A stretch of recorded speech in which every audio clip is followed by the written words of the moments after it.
দুঃখ পেও না রাধা, তোমার কৃষ্ণ কোথাও যাচ্ছে না, কারণ সে আসছে তোমার আরো কাছে,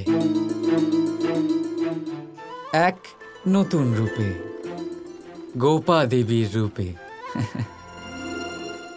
আমি আসছি আমার রাধার কাছে, যাকে ছাড়া কৃষ্ণের অস্তিত্ব তেমন যেমন সুগন্ধহীন পুষ্প, যেমন মমতাহীন মা।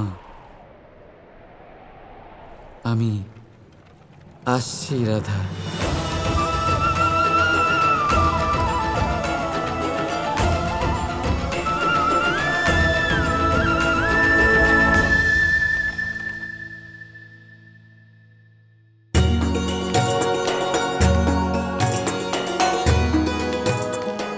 দিদিমা, দাদুমশাই প্রণাম।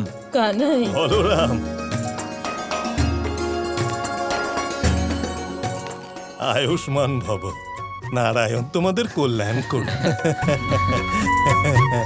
কত বছর পরে নিজের নাতিদের মুখ দেখলাম।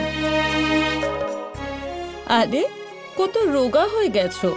যশোদা কি তোমাদের দুজনকে খাবারে মাখন খেতে দেয় না? দেয় দিদিমা, দেয়।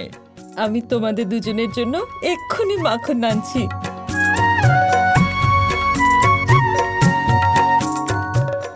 এখানে তো পৌঁছে গেলাম কানাই, কিন্তু এবারে এখান থেকে বর্ষণা যাব কি করে? যাব দাদা, গাড়ি করে যাব। গাড়ি?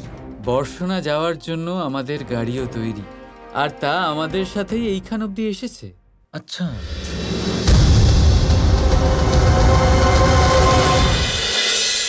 নদীর জল মিষ্টি হয়, আর সাগরের জল হয় নোনতা, আর কোনো নালার জল দুর্গন্ধে ভরা হয়। কেন?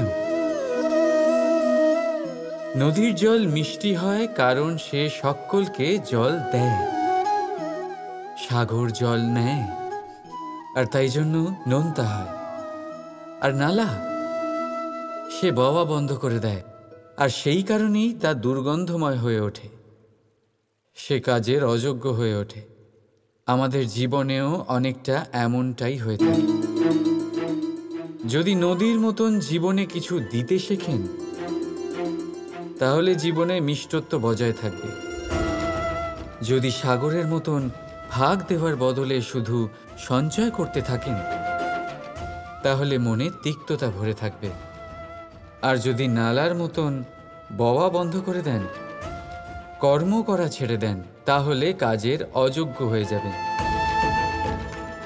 আর সেই জন্য কোনো বিশ্রাম ছাড়াই কর্ম করতে থাকুন। আর যা কিছু আপনার কাছে আছে তাকে ভাগ করতে শিখুন। মন প্রসন্ন হয়ে বলবে, রাধা রাধা।